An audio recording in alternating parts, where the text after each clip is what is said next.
그냥 이렇게 자유롭게 하셔도 되고 그럴 것 같습니다. 따로 뭐 그냥 기도하고 시작할까요? 예. 아버지 하나님 감사합니다. 또 주님의 그 일정에 맞춰서 순수하게 저희가 질의응답 시간을 갖고자 합니다. 하나님께서 지혜를 주시고 또 적절한 질문과 또 합당한 그 응답이 있을 수 있도록 저희들의 지각을 열어주시옵소서. 감사드리며 우리 주 예수 그리스도 이름으로 기도했습니다. 아멘.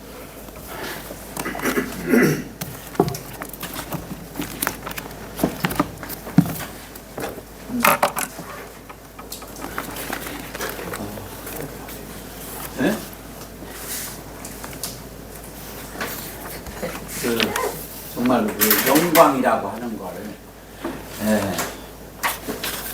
영광 알면서도 어렵죠? 어려워. 영광이 저도 어려운 것 같아요. 그래서 그냥 저는 이제 정의를 내리기를 영광, 그냥 하나님의 하나님 되심을 우리가 영광이라고 하지 않은가. 그래서 뭐라 해야 되나, 어떤 딱 한 단어, 한 어떤 그 절 이렇게 말씀하는 게 아니라 정말 하나님이 가지고 있는 속성, 그분의 영원하심, 구속하심, 그 다음에 공의로우심, 이런 모든 것들이 영광이 아닌가. 어쨌든 저는 그래서 하나님의 하나님 되심 우리가 찬양할 때 그분께 영광을 돌리는 거다. 어쨌든 하나님의 하나님 되심, 그게 가장 이해하기 쉬울 것 같아요. 그래도 딱 손에 잡히는 말씀은 아니시죠. 그게 그냥 올림픽에 메달 때문에 그게 이제 영광 같았었는데. 그건 이제 개인의 영광이고, 예. 본인이 가지고 있는 속성으로서. 근데 이제 하나님의 영광이기 때문에, 하나님이 하나님 되신 우리가 나타날 때, 그게 하나님의 영광이다. 그리고 우리에게도 영광이 있다고 그러잖아요. 구원받은 자에게도 영광. 그러니까 아까도 말씀드렸다시피 우리가 그리스도가 머리시고 우리가 몸이잖아요. 우리가 하나님께 영광을 돌리는 게 머리를 통해서 영광을 돌리는 게 그게 곧 우리한테도 영광이 된다. 이게 머리가 영광이면 지체는 당연히 영광을 받잖아요. 그렇죠?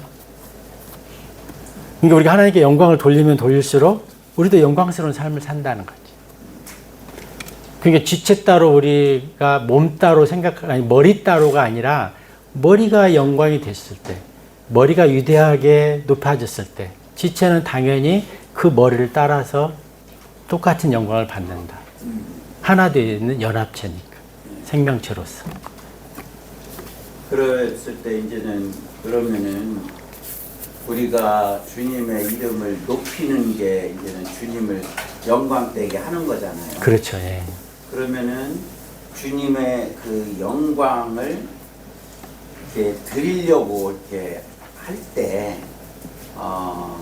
과연 나는 어떠한 삶이 될 때, 과연 좀 영광이 될 수 있을까? 이런 걸 이제 많이 이제 고민도 하게 되고, 그것이 또 오늘의 주제가 아닌가도 이제 생각이 들거든요. 하나님께 가장 영광이 된다면은 그분의 권위에 우리가 온전히 순종해서 살아갈 때, 그분이 나를 통해서 높여질 때, 이게 참 생각하기에는 쉬운 것 같고 이해는 되는데, 삶 속에서 그거를 실천하면서 사는 때에 실천 어떤 그 매뉴얼은 없을까, 이런 고민을 좀 하잖아요. 저는 그런 것도 좋은 것 같아요. 예를 들어 저희가 막 찬양이 내 마음하고 일치된 찬양을 하면은 막 뭔가 그 감동이 있잖아요. 그냥 계속 찬양하고 싶고. 그런 것도 하나님께 영광을 돌리는 게 아닌가. 그래서 실제로 그 셋째 하늘에서, 하늘 보좌에서, 계시록 4장 5장에서 그 영광을 돌리는 그게 정말 우리가 이제 그 상황에서 무천사들과 다 함께 정말 하나님 앞에서 찬양을 할 때 그게 너무나 영광스러울 것 같다는 생각이 들거든요. 그래서 우리가 기도 같은 경우로도 영광 돌릴 수 있잖아요. 이게 우리가 하나님의 하나님 되심을 찬양하는 게, 기도라는 게 어떻게 보면은 막 뭘 구하고 그것보다는 우리가 이제 기도가 하다 보면 다 느끼시겠지만 그분을 계속 감사하게 되고 찬양하게 되고 주님의 말씀으로 그분을 나타나게 되고 막 그러잖아요. 그런 것도 일종의 영광의 일종이다 하는 거죠. 그러면 이해되기를 지금 이제 들었을 때 이해되기를 이제 내 몸에 그 대입을 해 보면은 네. 내 몸이 나에게 영광이 되는 것은 안 아파야 된다. 결국은 제 그 각 지체, 팔이면 팔, 다리면 다리가 제 역할들을 무난하게 수행해 줄 때 그것이 나에게는 영광이다. 이렇게 받아들여도 크게 무난한가요? 뭐 그럴 수도 그렇게 있네. 평범? 그렇게 생각할 수도 있고. 네. 근데 내가 몸이 안 아파도 영광 돌릴 수 있잖아요. 아프면 아픈 대로 영광 돌릴 수 있는 거잖아요. 짜증나는데? 그럼 이제 영광을 못 돌리고 있는 거지. 네. 자, 저는 이제 그래서 이렇게도 생각해 보는 거예요. 자, 우리가 영이 있고 몸이 있잖아요. 육신이 있잖아요. 자, 만약에 우리 육신이 불치병에 걸렸어요. 정말 죽을 병이 곧 암, 뭐 말기를 진단받았어요. 내가 냉정하게 영적으로 살면 내 육신을 내가 정말 할 수만 있다면 벗어나서 살면 그게 나한테 영향 안 줄 수 있지 않을까요? 저는 그 생각 해보거든요. 정말로 내가 불치병이 걸렸는데 물론 그게 인간으로 쉽지 않겠지만 내가 온전히 하나님께 순종해서 그리스도 안에 살고 내 육신을 죽은 것으로 간주한다.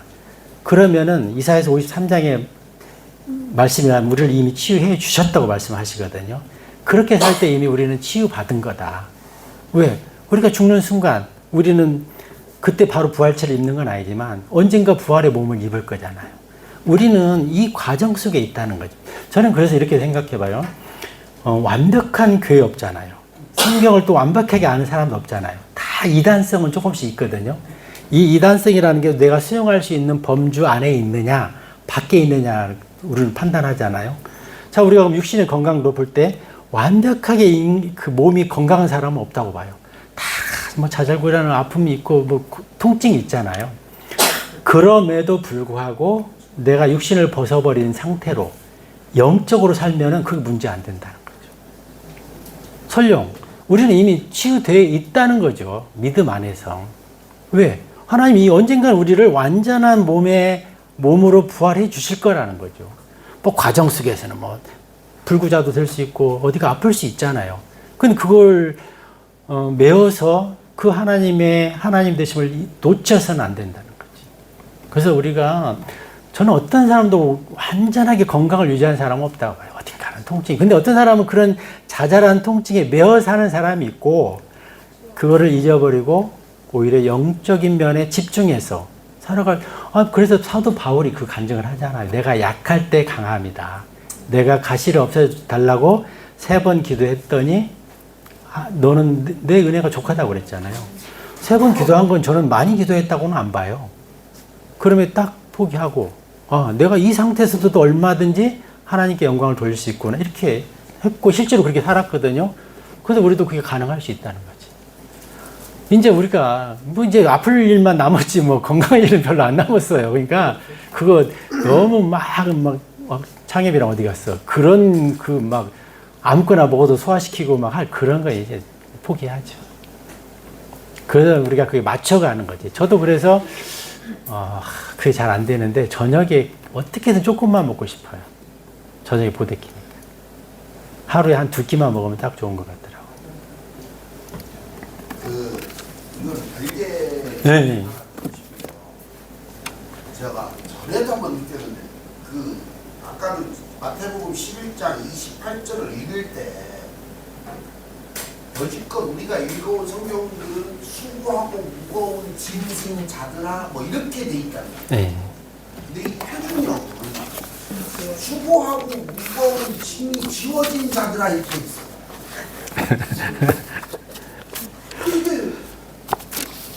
이게 읽는 순간 좀 말이 좀 바뀌었다는 생각이 들거든요.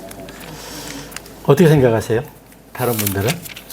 저는 그래서 이 표준력이 참 좀 불만인 게 기존의 성경에서 사용하지 않는 것들을 어떻게든 이거를 표현하려다 보니까 좀 억지스러움이 좀 많이 있다. 뭐 짐 진 거지, 짐 지워진 거든. 그러니까 이거는 그러니까 짐을 진 거는 이해가 그러니까 뭐라고 설명을 짐이 지워졌다라는 거는 이게 우리가 짐을 진 그렇지, 짐을 지워진 상태를 지금 말하는 건데, 뭐 누가 나한테 짐을 지었던, 내가 그 짐을 지었던, 이게 능동으로 내가 적극적으로 그 짐을 지었던, 아니면 누가 나한테 짐을 지워줬던, 어떻든 짐 진 상태를 말하는 건데, 근본적으로 그 말씀에 접근을 들어가 보면, 우리는 그 아담 이후에 저주를 받았잖아요. 죄가 들어왔고, 그러면 사탄에 의해서 짐이 지워진 거는 맞죠. 근데 굳이 그렇게 지워진 자들아 이렇게 하면은 굳이 그렇게까지 안 해도 된다 이거죠. 읽으면서 항상 여기가 모르겠던 부분이 있는데 오늘도 읽는데 이게 딱 걸리더라. 그러니까 어떻게 보면 수고하고 무거운 짐이라는 게 구원받지 않은 사람은 구원이 가장 수고하고 무거운 짐일 수 있어요. 내가 아무리 노력해도 구원받을 수 없는 그 수고와 무거운 짐. 그렇지만 또 인생을 살아가는 분들은 구원받은 이후에는 또 인생도 수고하고 무거운 짐이거든요. 그래서 양쪽을 다 대입할 수 있는 것 같아요. 표준적에 그런 표현들이 좀 많이 나와요. 여기저기서.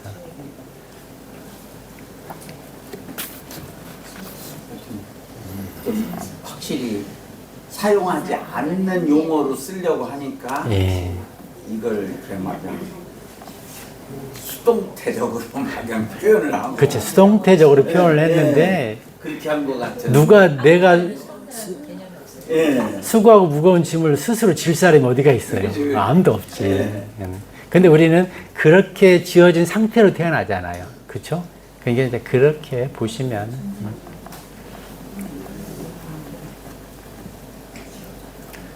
그래서 참 우리가 가장 큰 수고하고 무거운 짐이 내 인생의 고독, 내 인생이 어떤 저주 가운데 있는 거, 쉽게 말하면 구원받지 못한 그 죄 가운데 있는 거.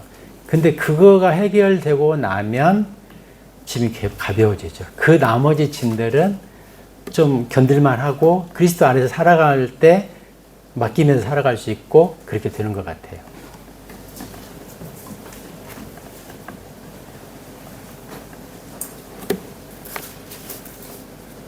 그 영광을 이제 조금 이렇게 생각을 해볼 때에 이제 제가 이제 혼자 이렇게 너희 소망에 관한 이유를 묻는 자들에게 대답할 것을 예비합니다. 즉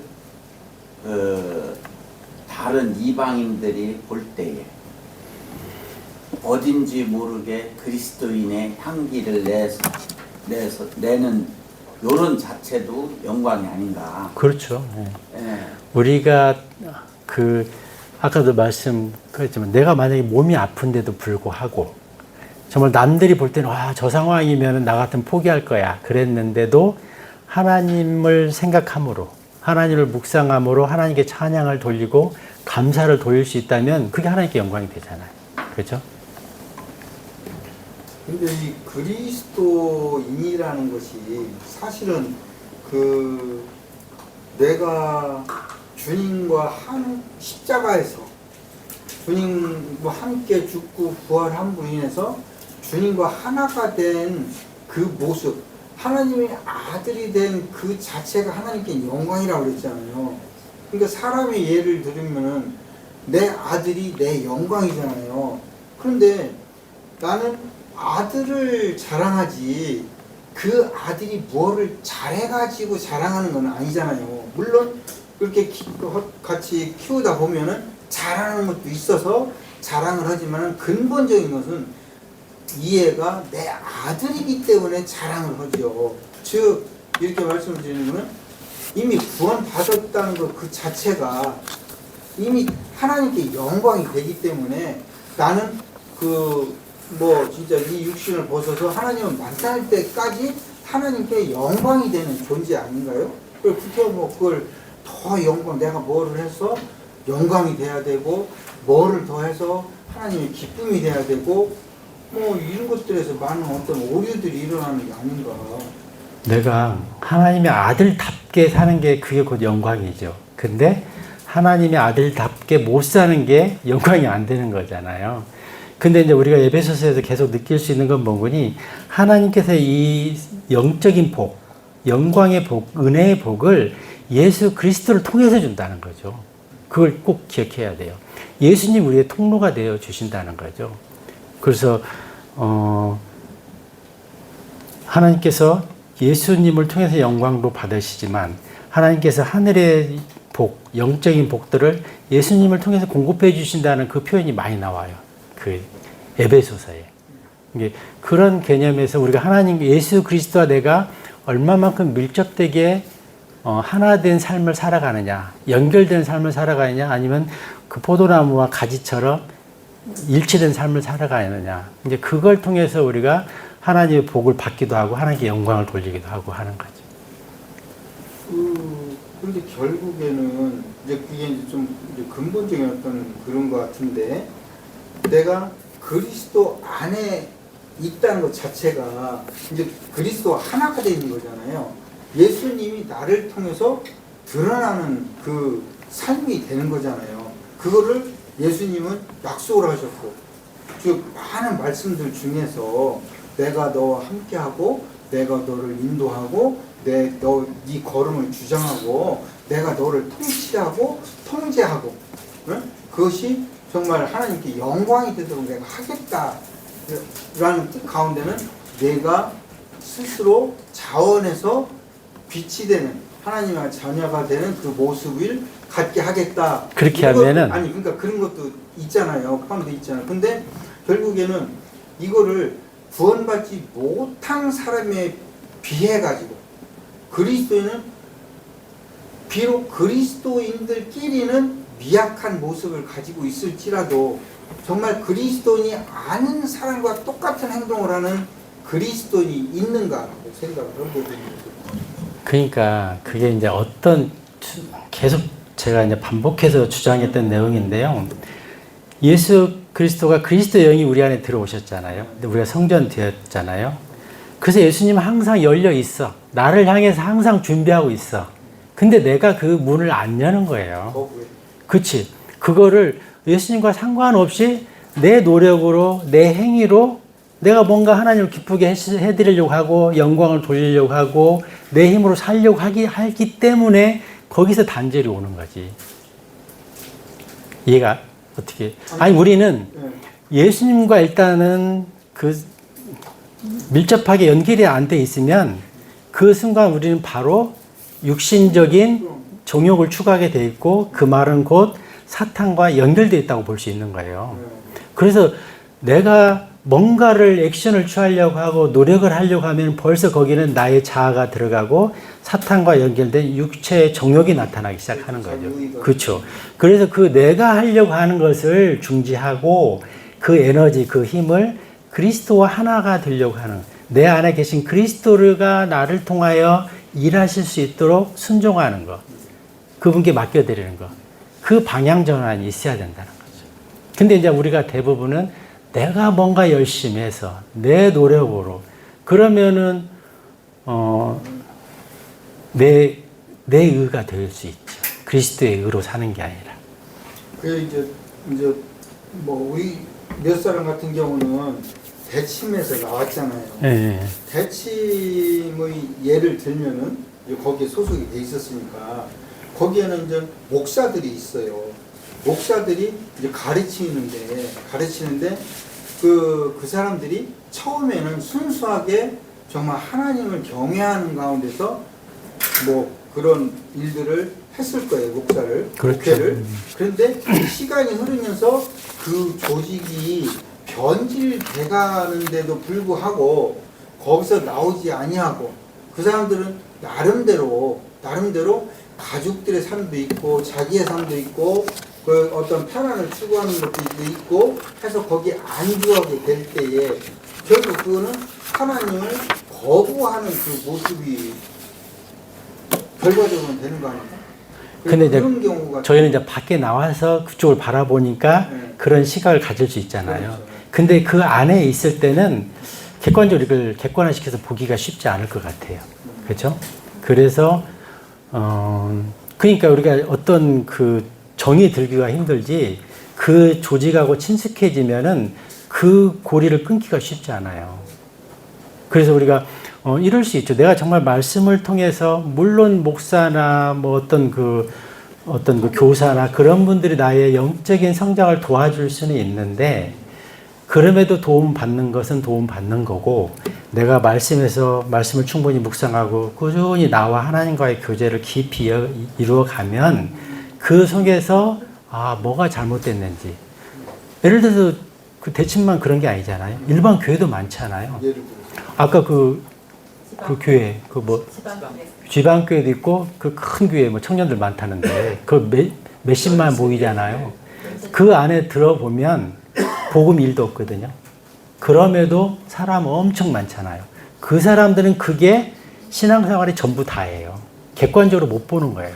우리는 이제 뭐 킹제임스가 만병통치약은 아닌데 킹제임스 성경이라는 게 어떤 걸 도와주는 거니 성경을 문자적으로 볼 수 있는 힘을 키워주거든요.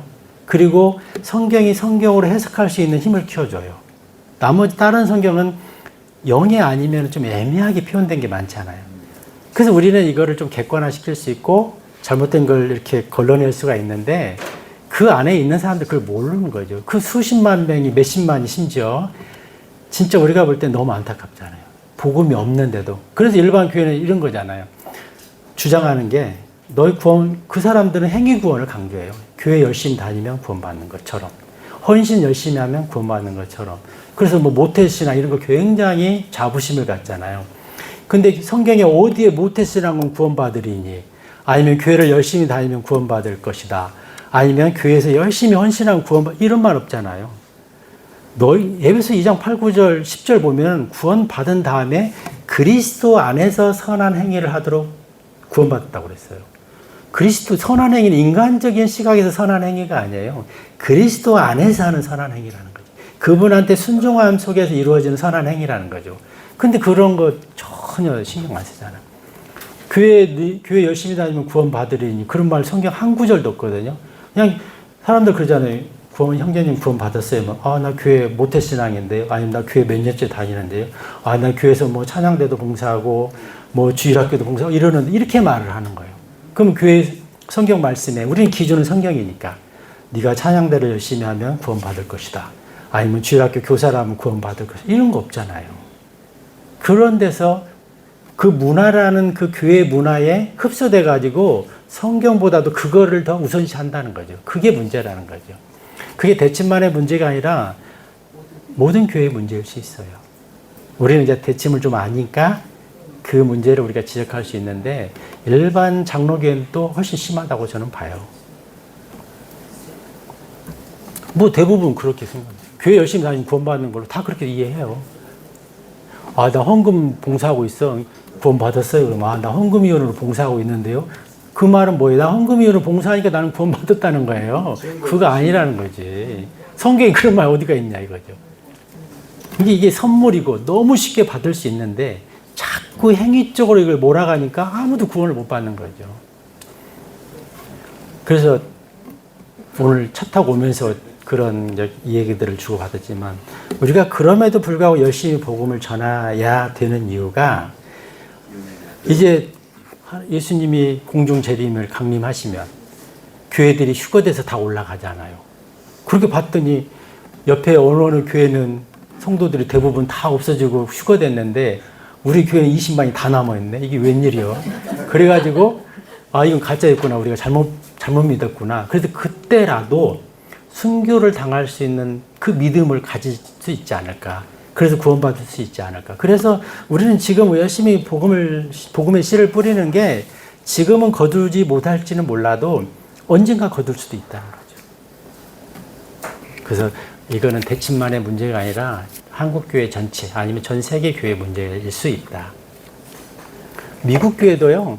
제가 미국 가서 우연히 이렇게 그 크리스찬 채널을 보니까 막 박수치고 막 요란벅적해요. 막 그러다가 막 그 장애인이 막 벌떡 일어나서 막 걸어가고 똑같더라고요. 여기 어디나. 네, 그런 게 굉장히 많다는 거죠. 그래서 우리가 건강한 이성으로 맑은 정신으로 성경을 보고 맑은 정신으로 예수 그리스도와 교제하고 영적인 어떤 이런 교제들을 이루어가는 게 굉장히 중요하다는 거죠.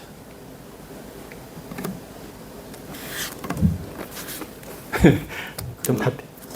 이제는 또 하나 질문을 해야 되는데, 이제 항상 제가 이제 우리가 살아가는 구원을 받고 살아가는 가운데 율법이 이제는 우리 스스로가 율법이 되는 경우가 많다.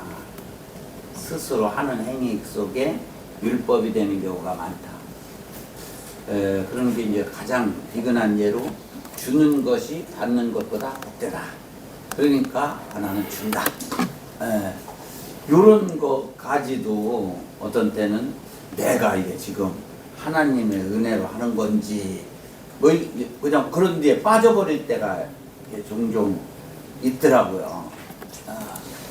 그래서 우리가 쉬운 것에 오히려 더 내 스스로가 율법이 되는데, 율법에 얽매이게 되는데, 이런 것, 이럴 때 이제 벗어날 수 있는 지혜라고 그럴까? 이런 거는 어떻게 하면 더 지혜로울까? 아니면 근데 제가 생각할 때 예. 사실은 이렇게 율법적으로 누구를 주진 않은 것 같은데, 그냥 내가 하나님께 받은 게 감사하고 하나님 은혜가 커서 예. 그리고 이 혼을 긍휼히 여긴 그 마음 때문에 뭔가 하려고 하게 되지, 와 내가 이걸 해서 그러면 하나님 나를 좀 더 사랑해 주시겠지, 나한테 더 복을 좀 더 주, 이거 아니잖아요. 그 너무 민감하신 것 같아, 그 면에서. 그런 게 제가 이제 주변에서 이렇게 보다 보니까 일반 교회 이제는 분들은 그런 경향이 좀 있는 것 같아. 행위구원이라고 그래요. 이제 근데 그런 게 보여. 그분들은 근본적으로 구원과 지금 구원이 이루어지지 않은 상태일 수가 더 크잖아요. 네. 그러니까 그거를 통해서 내가 하나님 나를 어여삐 봐주셔서 구원에 이르게 하지 않을까. 네. 그게 기본에 깔려 있다는 거죠. 근데 우리 구원받은 우리는 율법에서 자유할 수 있어요. 그래서 조금 더 편하게 그냥 하나님께 나한테 인도해 주신 대로 그냥 그렇게 헌신하고 봉사하고 도울 사람 있으면 돕고 하면 되지, 내가 이 율법적인 측면에서 이거 안 하면 내가 저주받을 거야, 이렇게 해야 내가 구원을 잃지 않을 거야, 이건 아니라는 거. 참 그 개념으로 접근하는 건 아니잖아요. 그런 건 아닌데, 나도 모르게 어떤 때는 그냥 갑작스럽게 내가 지금 이게 주님의 은혜로 하는 거야, 내 의로 하는 거야, 이렇게 이제 생각이 번뜩 들어올 때 너무 깨끗하셔서 그래요. 제가 볼 때는 그런 생각을 할 수 있다는 것 자체가 굉장히 어떻게 보면 순수함, 그런 게 영적으로 민감해서 그렇다고 맞아요. 구원받지 않은 사람들이 네가 열심히 선행을 베풀어야, 네가 뭔가 이웃을 위해 봉사해야 구원받는다 하면 그건 율법이죠. 구원받은 우리는 정말 자유롭게 하나님께 나한테 어떤 자유롭게 이끌어 주시는 대로 얼마든지 그렇게 할 수 있다고 저는 봐요.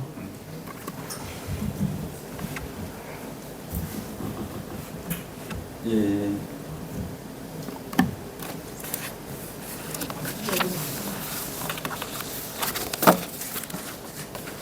나 혼자만 질문해. 하나만 여쭤봐도 돼요? 하나님께 영광이 된다는 것이 어떤 것인지, 아니면은 하나님의 영광이 무엇인지 아까 질문도 했지만 어떤 거였어요? 이게 이제 하나님의 영광을 무엇인지 이제 물어보신 거예요? 예. 아니면 하나님께 영광 돌리는 게 어떤 것인지 물어보신 거예요? 두 개 다죠. 예. 하나님의 자녀로 하나님 자녀답게 살면 하나님께 영광이 돼요. 네. 저는 그 사도행전에서 이제 여기 형제님 말씀을 듣고, 저는 헤롯이 하나님께 영광을 돌리지 않았기 때문에 천사가 쳐서 벌레가 먹어서 죽었잖아요. 그래서 여기는 네부카드네자르라고 그러죠. 느부갓네살이 바벨론의 그 수많은 정복한 것들을 보고 자기가 공중정원도 만들고 자기가 이뤄놓은 것들을 보고 하나님께 영광 돌리지 않았잖아요. 그래서 7년 동안 짐승처럼 살았죠. 그렇게 됐잖아요. 몸도 변하고. 그래서 하나님께 영광 돌린다는 거는 사람이 어떠한 것을 성취했을 때 제가 봤을 때 그래요. 성경에 보면은 그걸 다 자기가 이뤘다고 자기 자랑을 하는 거죠. 하나님께서 다 그렇게 되게 해주셨는데 그래서 그게 가로챈 거지. 하나님께 영광 돌린다는 거죠. 그래서 저는 지금 연예인들이 수상할 때 연말에 시상식 할 때 무슨 뭐 청룡 뭐 영화 그런 거 할 때 꽃다발 이렇게 받고 트로피 받고 그렇죠, 그렇죠. 항상 앵무새처럼 똑같이 말하잖아요. 모든 영광은 하나님께 돌린다고. 근데 걔네들 중에 막 자살한 애들도 있고 그래서 과연 진짜 구원 받았나 그런 생각도 들고 하는데 어쨌든 나에게 주어진 정말 그 잘된 그런 것들 일들을 통해서 하나님께서 다 이루어 주신 것을 감사하고 하나님을 높여야 되는데 그러지 않았을 때 그걸 다 내 힘으로 이뤘다고 했을 때 그게 이제 최정혜 장로님 말대로 영광을 가로채고 네. 그리고 또 제가 생각나는 말해도 돼요? 네, 말씀하세요. 제가 생각나는 거는 구약에서는 하나님의 영광이 나타날 때는 하나님께서 모세에게 그 불꽃 가운데서 나무에 불이 타면서 나무가 없어지지 않고 계속 불났잖아요. 그럴 때 여기는 거룩한 고진의 신발을 벗으라고 했을 때도 하나님의 영광이고 그리고 구름으로 하나님께서 항상 목소리가 들렸을 때도 하나님의 영광이 나타난 거고 저는 그렇게 말씀을 드리고 싶어요. 제가 그렇게 이제 느꼈어요. 네. 만족하셔요?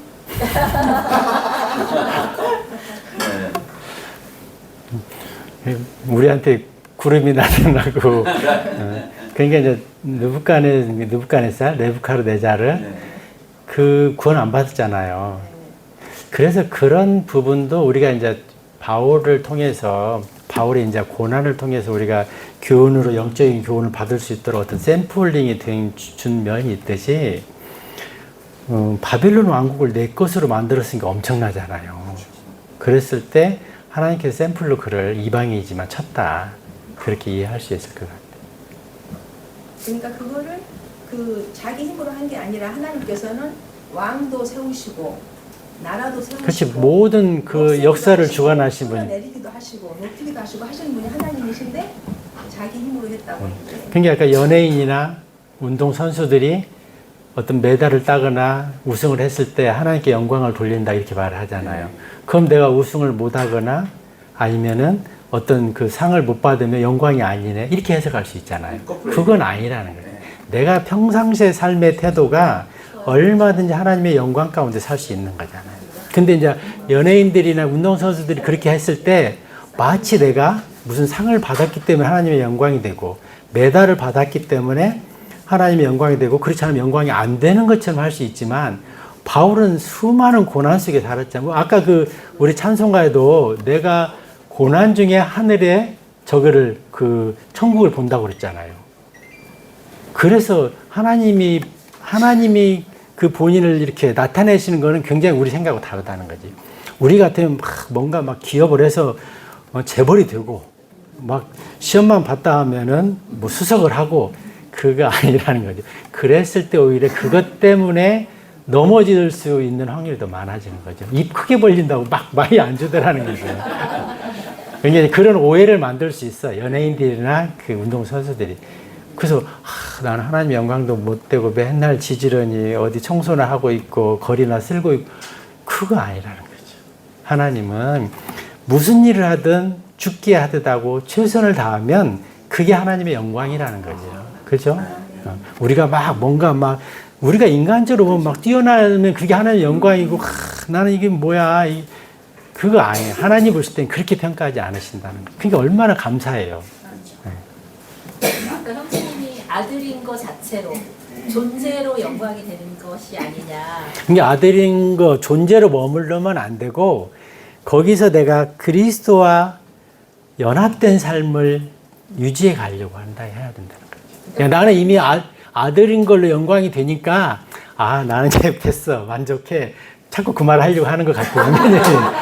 그거는 그 유추 해석이고 죄송합니다. 실질적으로는 이제 그 왜 그러냐면은 이제 저의 경우를 들어가지고 할 때 뭐 그러지 않은 사람들도 있겠지. 근데 그렇지 않은 사람이랑 극소수 있지 않을까. 너무 우리가 항상 이렇게 교제라든가 말씀을 할 때 그 극소수의 그 사람들을 항상 예로 들어서 하는 비중이 너무 큰 것 같다라는 생각을 하는 거예요. 대부분의 많은 그리스도인들은 좀 아까처럼 하나님의 영광된 삶을 사는 그것이, 그러니까 이미 창조 자체가 하나님이 그 능력 있으신 하나님이 그 사람을 그 구원받은 사람들을 그리스도 안에서 하나님의 선한 일과 선한 행위를 위해서 새롭게 창조를 하셨잖아요. 하나님의 능력은 그렇게 하실 수 있으니까 그렇게 창조를 하신 거고. 예, 그렇게 재창조를 하셨는데 네. 이제 내가 하나님의 생명으로 다시 태어난 존재로서 네. 이제 그 일을 그리스도 안에서 이뤄가는 거. 네. 그게 이제 하나님의 영광이 되는 거죠. 그렇죠. 그러니까 그냥 대부분이 거기에 그렇지 된 않을까. 걸로 끝나면 안 되고 네. 그래서 우리가 이 책을 배우는 거예요. 그리스도인이 그리스도답게 어떻게 살 것인가 그리스도인으로 살아야 된다는 거지. 그러니까 내가 그리스도인으로까지 살아갈 때 그게 이제 하나님의 더 큰 영광이 되겠죠. 그렇게 되면 이제 의지라는 우리가 교제를 또 많이 하거든요. 내 의지, 내 의지. 그러니까 이런 거죠. 의지를 우리가 무시하면 안 돼요. 봐요. 우리가 이제 어떤 종파, 교파에서는 믿어졌다고 하잖아요. 구원을. 백날 가도 그러면 믿어졌다고 하면은 이건 애정론이에요. 아, 믿어져야 내가 믿는 거지. 내가 안 믿어지는데 나보고 어떻게 나한테 책임을 물어? 이렇게 나올 수 있잖아요. 내 의지로 아, 내가 왜 죄인인가? 내가 왜 하나님과 분리돼서 죄인인가를 알고 아, 하나님께서 예수 그리스도를 이 땅에 보내주셔서 내 죄 문제를 해결해 주셨구나. 들어서 알게 됐잖아요. 그럼 내가 내 의지로 난 예수 그리스도를 나의 구주로 믿겠다. 이렇게 나가야지. 믿고자 하는 거죠. 그렇죠. 내가 믿겠다 의지를 드리는 거죠. 그래서 근데 믿음으로 화합이 되는 거고. 그렇죠. 이게 믿는다는 건 받아들이는 거잖아요. 내 어떤 선물을 내가 받을 때는 내 의지로 받는 거잖아요. 그렇지 않고 믿어질 때까지 기다린다? 이건 진짜 아니라는 거지. 성경이 어디에도 믿어질 때까지 믿어져야 된다는 말은 없어요. 근데 이게 한국적인 겸손함의 표현인지, 근데 교묘하게 그 사탄이 그걸 이용해요. 그래서 우리는 의지로, 아, 내가 이 죄인인 걸 알았고, 하나님께서 예수 그리스도를 통하여 나의 죄를 용서해 주신 걸 알았고, 그래서 예수 그리스도를 나의 구주로 나는 영접하겠다. 받아들이겠다. 이 의지가 필요한 거죠. 그럼 간단하죠, 이게 사실. 근데 그걸 믿어줘야 된다고 하니까, 이게 뭐 믿어졌다가야도 안 믿어졌다가도 막 이러니까 이제 혼란스러운 거죠. 박진영이 같은 케이스가 예전에 박진영이가 힐링 캠프라는 이경구 프로에 나온 적이 있었어요. 근데 제가 그때 그걸 보면서 제가 구도자더라고. 구원받고 싶어서 아주 그래서 제가 걔를 위해서 기도했었어요. 하나님, 제가 찾는 구원자가 하나님인 거를 만나주세요라고 그렇게 했는데 사실 박진영이는 알았어요. 그랬어요. 믿어야 됐어. 네, 속였어. 의지를 들여서 아 하나님 이거고 이게 팩트입니다. 그러면 제가 인정했어야 돼요. 근데 어떻게든 안 믿으려고 믿어질 때까지 그래서 이스라엘 가서 살았잖아요. 6개월인가 살면서 진짜 성경이 그러한가 지명 확인하고 다 확인하고 와서 그때서야 믿었거든요. 믿어졌다라고 봐요. 근데 그때까지 불신이었어요. 그럼 그 양반처럼 그렇게 영어를 잘하고 이스라엘 가서 6개월씩 살아서 확인해보고 그럴 수 있는 사람이 많지 않아요. 그러니까 재정도 되고 여유도 되고 전용기 타고 가고 십자가의 강도가 그냥 한순간에 믿었지 믿어지기를 기다리지 않았다는 거죠. 그러니까 자기는 안 믿어져서 안 믿었다라고 말하는데 그렇지. 아니에요. 그때 이미 다 들었어 복음을 인정하고 내가 의지를 꺾었어야 돼. 근데 아니야. 굴복할 때까지 버티다가 나중에 믿은 거죠. 그분이 6일 동안인가 집회를 했잖아요. 와, 제가 놀란 거는 야, 저분도 저렇게 성경을 깊이 공부하고 파서 연구했구나. 그래서 목사들 성경을 어쨌든 가르치고자 하는 사람들은 정말 분발해야겠구나 이 생각을 했어요. 근데 그분은 안타깝게도 좋은 어떤 모델을 못 만났고 혼자 그렇게 하다 보니까 요상한 그 하나의 논리를 맞는 거야. 믿어져야 된다고. 제가 볼 때는 지금도 그걸 강조한다고 저는 생각을 하는데 믿어져야 돼서 믿는다면은 이건 너무 사람을 힘들게 하는 거죠. 그리고 그게 언제 믿어지는 거냐고요. 내가 믿어야지. 주 예수 그리스도를 믿어라. 그리 할 때 내가 구원받고 내 집이 구원을 받으리라. 사도행전 16장 31절에. 참 말들이 이제 어려워. 가면 갈수록 어려워진다. 그냥 나 믿어 그러면 끝났으면 돼. 그 전에는 점점 갈수록 그 나의 어떤 그러니까 이 믿는다는 게 그래서 저는 구원받으려면 가장 핵심이 왜 죄인가를 알아야 된다고 봐요. 내가 죽을 백신에 병에 걸렸어. 그럼 나는 어떻게든지 죽을 병에서 건진받으려고 약을 찾을 거 아니에요. 내가 죄라는 병에 걸려서 죄는 사망으로 나를 이끌고 가. 내가 죄 가운데 사도 바울처럼 사도행전 로마서 7장에서 뭐라고 하죠? 비참한 사람 말 그러잖아요. 그렇죠. 왜 내가 그랬을 때 절절한 마음으로 구세주 그리스도를 찾는다는 거죠. 내가 죄인이라는 걸 절박하게 알면 그리스도를 찾을 수밖에 없죠. 그래서 핵심은 제가 생각할 때는 진짜 꼬꾸라질 때까지 죄에 대해서 정확하게 설명해 줄 필요는 있어요. 근데 이제 우리가 급하다 보니까 다음에 또 볼 수 없을 수도 있을 때는 설익은 열매를 따려고 하기도 하죠. 근데 저는 또 그것도 그렇게 나쁘지는 않다고 봐요. 우리가 예를 들어서 긴 안목을 가지고 복음을 전했을 때 이 사람이 지금은 구원은 못 받더라도 7년 환란 때 구원을 받을 수도 있는 것처럼 분명히 저는 7년 환란이 그 극심한 고통 가운데 오면 그때 그 친구가 말이야 지나가는 말처럼 난 전혀 안 믿고 그냥 흘려 들었는데 이게 진짠가 보네. 그럼 나는 저 그리스도의 표를 받지 않고 난 끝까지 나를 지켜서 순교를 당하든지 그렇게 해야 되겠다. 이렇게 결단할 수 있죠.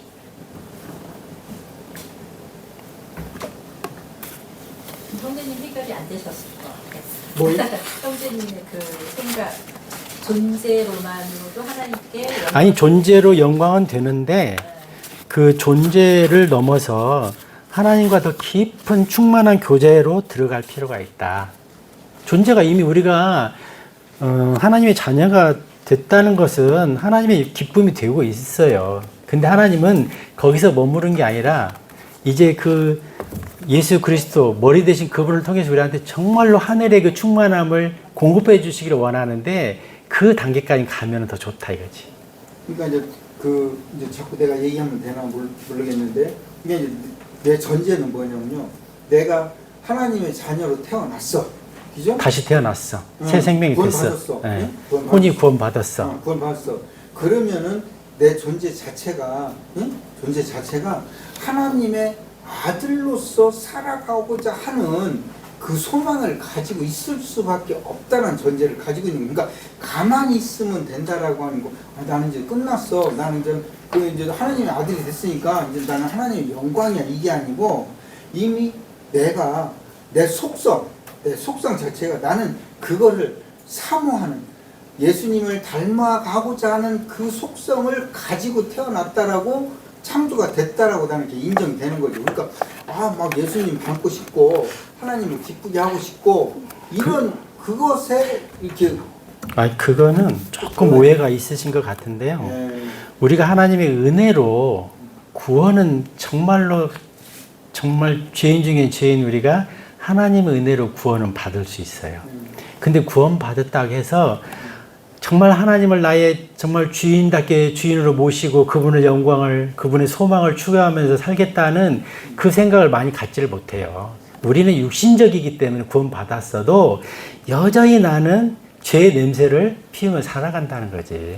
그래서 그거를 어떻게 하면 이제는 새 생명답게 살기 위해서 새 생명의 양식인 하나님의 말씀을 먹고 그분과 교제를 통해서 알아가고 그분의 뜻을 더 구하고 이렇게 하려고 하는 거지. 그럼 또 그것도 율법이 아니고 육신적인 노력이 아니냐 하지만 제가 계속 말씀하는 게 내가 하려고 하는 것을 그리스도한테 내가 붙어 있으려고 하는 그 노력으로 에너지를 힘의 방향을 바꾸자 이렇게 말하는 거예요. 내가 예를 들어서 구원 받으면 예를 들어 이럴 수도 있죠. 자, 나의 자녀가 태어났어. 그럼 나한테 엄청 기쁨이 되고 영광이 되죠. 근데 자녀는 그거는 거기까지냐. 근데 자녀가 내 뜻 가운데서 계속 살아주려고 하고 내 뜻을 더 많이 알려고 하고 순종하려고 하면 그때 더 기쁨이 되고 영광이 되죠. 근데 태어난 그 자체로 이제 나는 아빠의 부모의 영광이고 기쁨이니까 나는 그냥 내 뜻대로 살아도 되지 않을까? 이건 아니라는 거예요. 근데 형제님은 이제 존재로 태어나면 자연스럽다라는 거지. 하나님을 자연스럽지 않다는 거죠. 제가 말씀드리고 싶은 거는 왜냐하면 자연스럽지 않다는 우리는 육체 몸에 매여 있기 때문에 그러니까 정욕이 있잖아요. 전에도 말씀드렸지만 골로새서 2장 11절에 하나님의 은혜로 그리스도의 할례를 통해서 신학적으로는 육신의 죄를 이제 분리시켜 주셨어요. 하나님께서. 그렇지만 내 본성 안에는 여전히 육신적인 게 여전히 있다는. 우리는 아직 이 몸은 구속을 기다리고 있잖아요. 그러니까 우리가 육신적인 건 여전히 활동하고 있다는 거지. 그래서 제가 그때 죄의 법이라는 걸 말씀드렸잖아요. 여전히 우리는 아직 죄의 법, 그 권능 아래 있다는 거죠. 그래서 성경에 보면 쳐서 복종하라 그런 말씀이 나와요.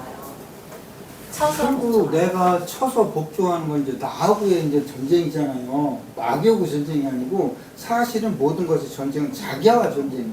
자기 육신의 정욕과 욕심에 대한 전쟁. 그러니까 우리가 결국은 싸움은 마귀와의 싸움이 아니라 나와의 싸움. 나와서 이제 구원 받으면 물론 마귀가 중간에 끼어 있지만 우리 잘 아시는 히브리 4장 12절 한번 보실래요? 뭐라고 했어요? 하나님의 말씀은 살아있고 권능이 있으며 그 어떤 양날 검보다 더 예리하여 홍과 영과 관절과 골수를 찔러 쪼갠다고 했잖아요. 하나님의 말씀을 통해서 내 안에 이 구원 받았지만 여전히 얼마나 이 영과 혼이 그 다음에 육신적이고 막 이런 것들이 있는 거를 계속 발견해내고 그걸 잘라내야 되는 거지.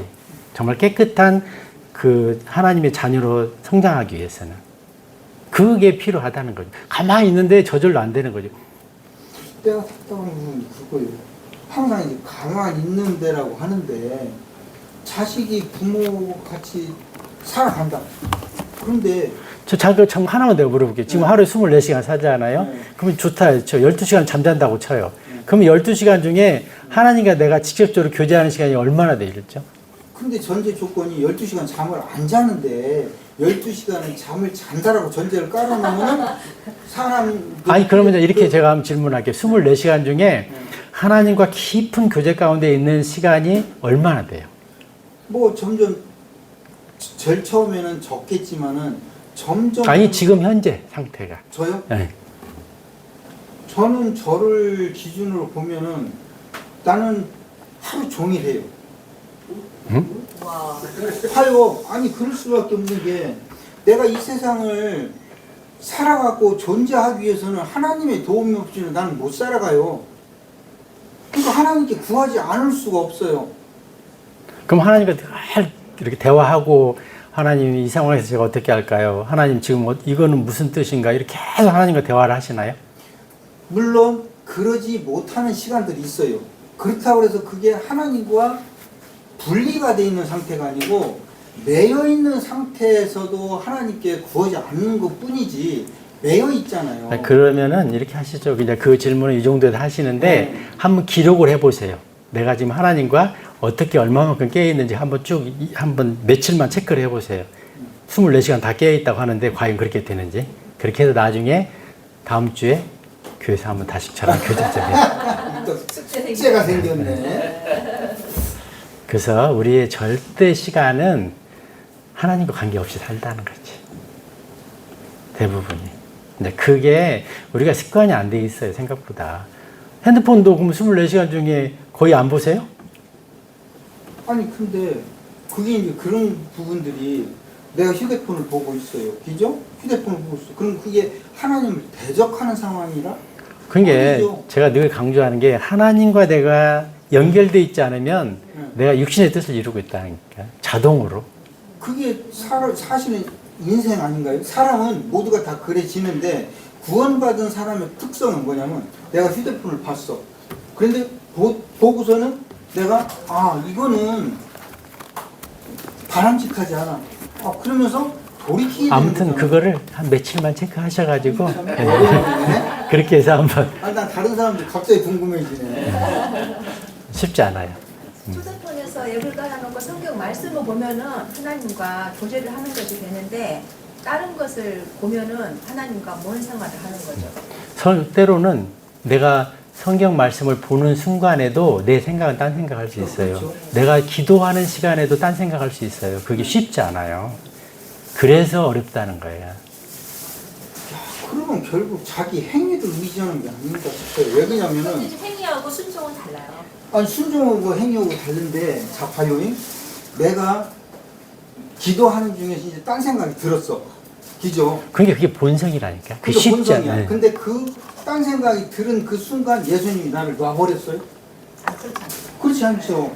우리가 그게 있잖아요. 하나님은 변함이 없어. 변함이 내가 없죠. 변하지. 그렇지. 내가 변하지. 순간순간 변하지. 근데 분명히 뭐가 중요하냐면 아무튼 내가- 이게 아직 과가 많이 남았으니까 어. 그 체크해서 나중에 또 얘기하고 다른 분들 혹시 질문 있으시면